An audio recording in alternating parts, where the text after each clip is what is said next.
जिल्हा परिषदेच्या नागरदेवळे गटात ॲडव्होकेट अनिल उर्फ बंटी लांडगे यांनी अपक्ष उमेदवारी करीत गटामध्ये झंझावाती प्रचार सुरू केलाय। नागरदेवळे गटाच्या सर्वांगीण विकासासाठी मतदार साथ देतील असा विश्वास ॲडव्होकेट लांडगे यांनी व्यक्त केलाय। जिल्हा परिषदेच्या नागरदेवळे गटातील निवडणूक प्रचार शिगेला पोहोचला असून या गटातील अपक्ष उमेदवार ॲडव्होकेट अनिल लांडगे यांनी जोरदार प्रचार करीत वातावरण निर्मिती केली आहे। नागरदेवळे गटातील गावणगाव पिंजून काढत लांडगे यांनी झंझावाती प्रचार केलाय। लांडगे यांच्या पत्नी महानंदा लांडगे यांनी जिल्हा परिषदेचं सभापतीपद भूषवलं असून त्यांच्या काळात गटात केलेली विकास कामं आणि जिल्हा परिषदेतील अनुभव जनतेसमोर ठेवून त्यांनी प्रचार यंत्रणा सक्रिय केली आहे। बॅट हे निवडणूक चिन्ह मतदारापर्यंत पोहोचवण्यात ते यशस्वी झालेत। जनहिताची कामं करण्याचा अनुभव आणि गटाचा विकास आराखडा या बळावर विजय मिळेल असा विश्वास ॲडव्होकेट लांडगे यांनी व्यक्त केलाय।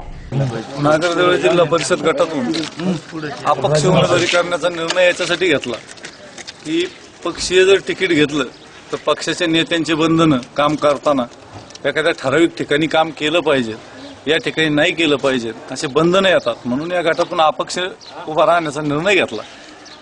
2007 मध्ये माझी मिसेस महानंदाताई लांडगे या जिल्हा परिषदमध्ये यांनी काम केलेलं आहे आणि चिचुंडी पाटील गट या गटामध्ये मी प्रत्येक गावामध्ये शेतकऱ्यांच्या प्रश्नावर भांडलोय, विकास कामावर भांडलोय। याचं रेकॉर्ड जिल्हा परिषदमध्ये उपलब्ध आहे। आज अशी परिस्थिती आली गेल्या 5 वर्षामध्ये रिझर्वेशनने एवढा प्रॉब्लेम झालाय की 5 वर्षात आमच्या जनतेला जिल्हा परिषद सदस्य पाहायलाच भेटला नाही, त्यांची जनतेशी नाळच राहिली नाही। आणि म्हणून आम्हाला हे नागरदेवळे आमच्या गटाचे तुकडे होऊन नागरदेवळे गट आम्हाला जॉईन झालं। हे गाव माझ्यासाठी जरी नवीन असलं तरी इथं प्रामुख्याने फिरताना असं जाणवलं की रस्त्याची समस्या फार मोठी आणि नागरदेवळे ग्रामपंचायतचं बजेट 18 कोटीचं आहे आणि परिस्थिती अशी आहे की इथं 18 लाखाची सुद्धा ग्रामपंचायत निधी खर्च झालेला दिसत नाही। सर्व ठिकाणी इथं गटर, रस्ते आणि लाईट या 3 गोष्टीचा एवढा अभाव आहे। त्याच्यामुळे या गटात जर या जनतेने मला निवडून दिलं तर या नागरदेवळे गटामध्ये, नागरदेवळे गावामध्ये मुळात असा आहे की हा शहरी भाग आहे। बाकी आमचा एक जो गण आहे केकती गण तो ग्रामीण भाग आहे। ग्रामीण भागातल्या समस्या आणि या शहरी भागाच्या समस्या पूर्णपणे वेगळ्या आहेत। या भागात काम करताना या लोकांचं रस्त्याचा प्रश्न मी प्राधान्याने मार्गी लावील आणि त्याच्यावर काम करीन अशी या जनतेला मी ग्वाही देतो। यांनी मला भरघोस मताने निवडून द्यावं अशी त्यांना विनंती करतो। मुळात असं आहे की माझी निवडणूक जनतेने हातात घेतलेली, मी उमेदवार म्हणजे सर्व जनता उमेदवार आहे। आमचं घोषवाक्यच असं आहे की जनताच आमचा नेता, जनताच मतदार आणि जनताच उमेदवार। त्याच्यामुळे माझ्या मागे कुठली बॅकिंग नाही। आमचे सर्व उमेदवार, सर्व नेते आमच्याकडे, मी एकटा कुठं जाईल आणि कोणाच्या तरी पाया पडेल, कोणाची सभा घेईल अशी काही अवस्था नाही। आता यावेळेस असं आहे की आमच्या गटामध्ये केकती गणामध्ये माझे जे विरोधक उमेदवार येतं हे 10% पुढे मतं घेणार नाही।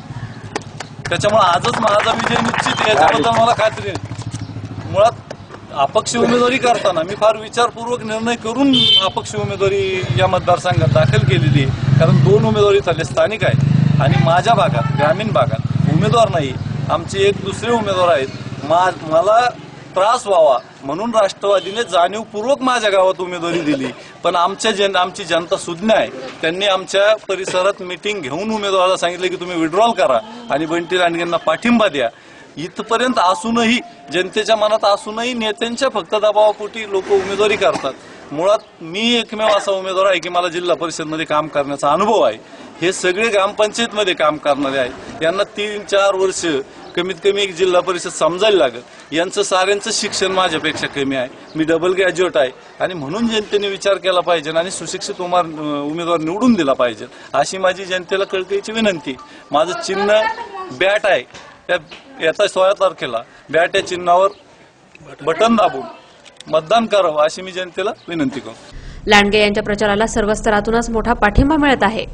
युवा वर्गानं लांडगे यांच्या प्रचारात झोकून दिल्याचं चित्र आहे। सर्वच राजकीय पक्षांच्या कुरघोड्यांच्या राजकारणाला वैतागलेली जनता लांडगे यांना विजयी करेल असा विश्वास त्यांचे समर्थक व्यक्त करीत आहेत।